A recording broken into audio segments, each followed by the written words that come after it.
If you ended the series on the marine biologist, it would be a perfectly fine finale. Yeah. But people would be upset because they'd be like, well, what happens with Jerry? What happens with Elaine? I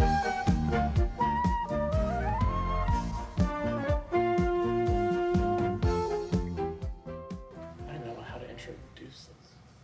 Bow, bow, bow, bow, bow, bow, bow. That works. The sea was angry that day, my friends. Like an old man trying to send back soup in a deli.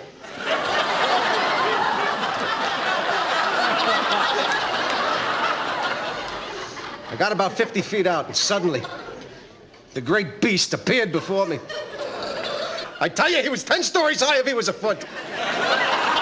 This is my legitimately, not just saying things that I do sometimes, say, this is top 5, top 10. This is actually my favorite episode of Seinfeld. Yeah, I mean, you are a big Seinfeld fan. Yeah. I don't know that I have I don't have enough watching for Seinfeld that I can say, like, these are my favorite episodes. I gotta pump those numbers up. Those are rookie numbers in this racket. I know the memorable ones, and this is obviously one of those. So it probably is one of the better ones, but it's just memorable to me. I've been meaning, I don't know why, and I don't know who this is for, but I've been meaning to power rank every single Seinfeld episode, make like a definitive list. I drunk tweeted my top 12 ones. Mm-hmm. So if you guys want to go on my Twitter page, I don't tweet that much more, so you can probably find it. This is one. It changes. It's like the AP top 25 for football. Like it changes in the bottom. Depending on what episode you've watched recently. Yeah, but this one's like Georgia, Alabama. Like it's always number 1. So after season 2 episode The Bus Boy, all the plot lines accidentally dovetailed at the end, where like the George plot line, the Elaine plot line, they all everything came together and they ended up perfectly. It was a complete accident. But after that, Larry David said that he was going to try to do that in every single episode moving forward. And this one is by far the best dovetailing of episodes. Yeah. Where and this was confirmed to me recently because I have a friend who's watching Seinfeld for the first time and he's watching it in order. And he got to this episode and he was saying that midway through, he was like, how the hell is this your favorite episode? But then at the end, the reveal of the golf ball when Kramer's like, what is that, a Titleist? Oh, hole in one, huh? It's surprising. I've seen it so many times that I forget how actually surprising it is if you see it for the first time. And even during that, during the taping of that episode, there's a long thing of laughter. They had to I think take a pause to finish the scene because it was so overwhelming.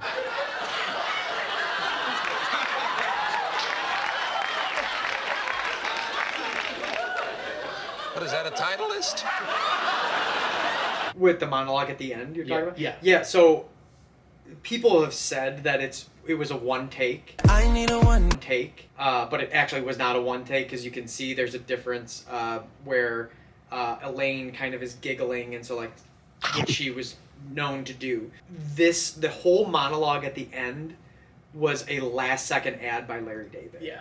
He added it at the last second. He gave the script to George and was like, here you go. And he had to just memorize it, and he just powered through. And in fact, it's one of the that monologue is one of the most memorable. It's kind of one of those perfect pieces. As you said, the reveal is just absolutely perfect. And the way he ends it at the very end is just boom. A hole in one, huh?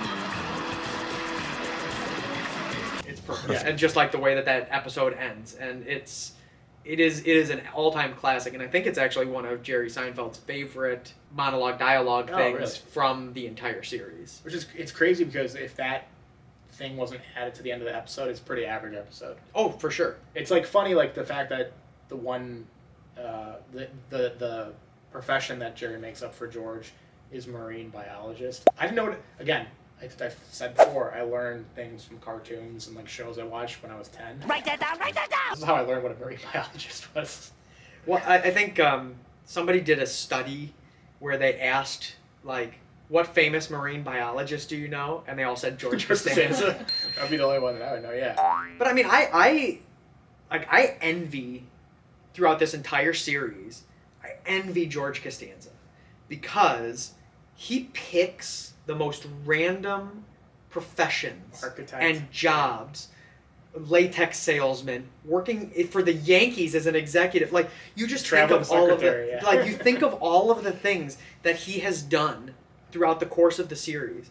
And you're like, this dude's living his best life. Yeah. Like, he's just, today I'm going to wake up and I'm going to be X. I'm going to be Y. And that's exactly what he is. Even if it is like Jerry being like, oh yeah, you're a marine biologist. Yeah. Like, and he just rolls with it. I love the example Jerry gives, the Diane DeCon, the it girl from high school, about George the marine biologist. He's working right now on whale's blubber. He's like, You know, it's the largest mammal on Earth, but as George says, they don't have to be. like whales are trying to lose weight. It's so perfect. And then George says that he just got back from the Galapagos, like doing stuff with the turtles. Like the examples are so stupid. Yeah. It's funny, yeah, but it wouldn't be funny without the end monologue. Not funny. No, and I think like there's pieces in that monologue too that are just almost seem like throwaway lines, but they're perfect. So like when George is talking about the whale, and he's like, and this great fish, and Jerry's like, it's a mammal. Yeah.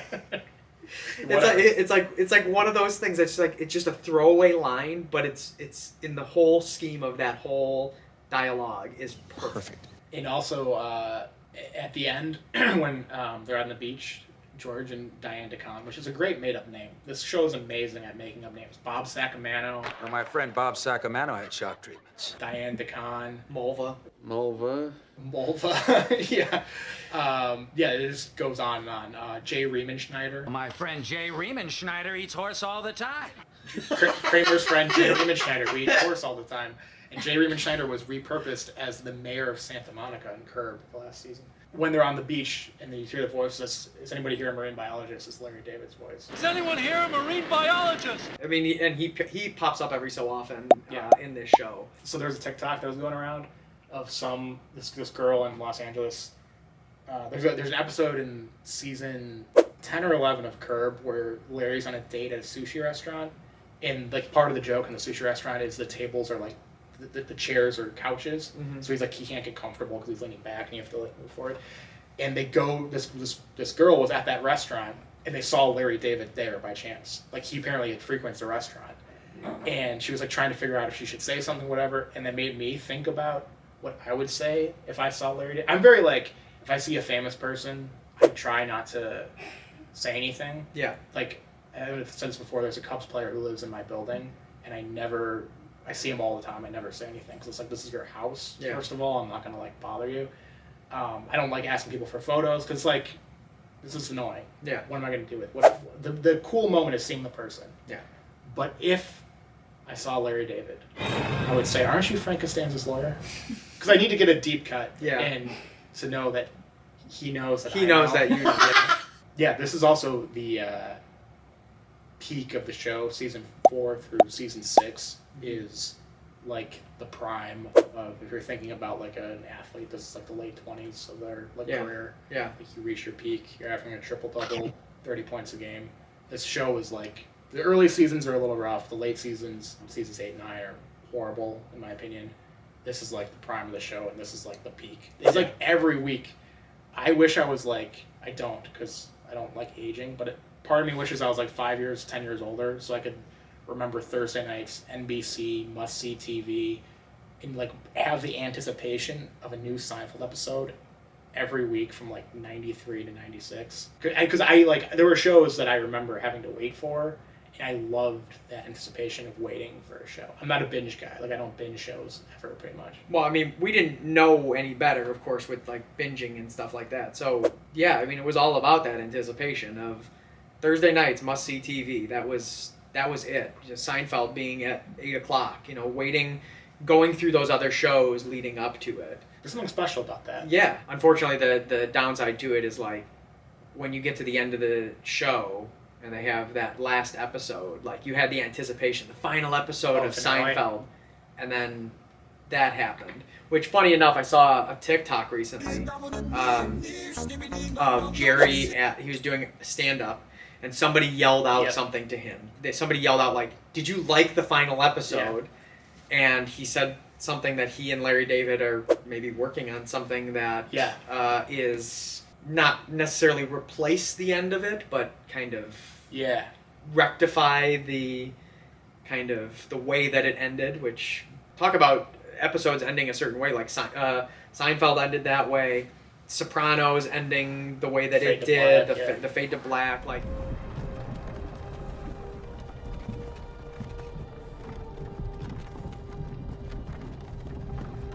That seems to be a theme sometimes with some of these shows, like these big time shows, that the last episode, like you hope for it to be something really good that just kind of satiates everything and ties everything together, and then it's terrible. Hard. It's hard to end the show.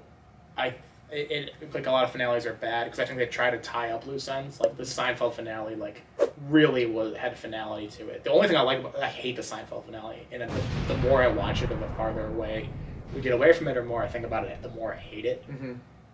The only thing I like about it is in the jail cell at the end of that episode, Jerry and George have a dialogue where they're talking about the placement of a button on a sweater, and then George says, Haven't we had this conversation before? You think? it's the first conversation in the first episode, in the pilot. The second button literally makes or breaks the shirt. Look at it. It's too high. Only thing I like about that episode. The rest is dog shit, but I had a theory for years. So Curb is probably ending this year. I don't know why I became interested in this idea, but I've wondered if they were going to address the Seinfeld finale to end Curb, like in a very meta way. Yeah. I had no basis for this theory at all, but when Jerry said that, it made me think more that could be a possibility. I mean, the problem with some of these things, and we run into a similar situation with like The Office, right? That I it hate goes that on finale. like way too Yeah. long and everything. It almost gives credence to the leave them wanting more that Ricky Gervais does with every single one of his series. British TV is like He that. does 3 seasons, 3 seasons, and that's it. And you're left like, man, I want more. Like, I love watching this show, but at the same time, like, the further away you get from it, you're like, it's probably the best to end it like that. I like ambiguity too, because I think too much finality and tying up too many loose ends hurts rewatching the show in a way. So you mentioned the Sopranos finale. I actually love it because it does not affect anything in on all 6 seasons. No, it doesn't change It doesn't hurt anything, and it doesn't, and it makes you think about kind of the way that Tony says, like, if he's gonna go out, like what it's gonna be like. Yeah. It's fine like that, but it's more of like when you're in the immediacy of the end of it, and you're watching this episode, you're like, I'm so excited because this is the finale. Yeah. Like, I can't wait to see how they tie everything up. And then it fades to black, and People you are go, pissed. what the fuck? What the fuck is this piece of shit? Yeah, did my cable go out? Is the DirecTV Right, out? Yeah. right. That one's aged better. Like, people like it more now. Yeah. But it was in the moment that you're pissed off. But I just don't tie up too many loose ends because I think you can ruin the show. Like The Office, we should do like the Office finale sometimes because it's just like absurd. Like the whole fucking thing's insane. The Seinfeld finale is the same way. Like, it's absurd. We were actually talking about the marine biologist. We got off that, but the point was marine biologist. You've got the good and the bad, right? Yeah. Like, you've got a really great episode of the marine biologist, and you've got a really bad episode of the finale, where it's like you have to contrast these two things, and unfortunately, you can't end it on, if you ended the series, let's say it had gone for 7 years, right, 8 years, and you ended the series on the marine biologist, right? Like, that's the end of it. It would be a perfectly fine finale. Yeah. But people would be upset because they'd be like, well, what happens with Jerry? What happens with Elaine? What happens with George? Yeah, there's no...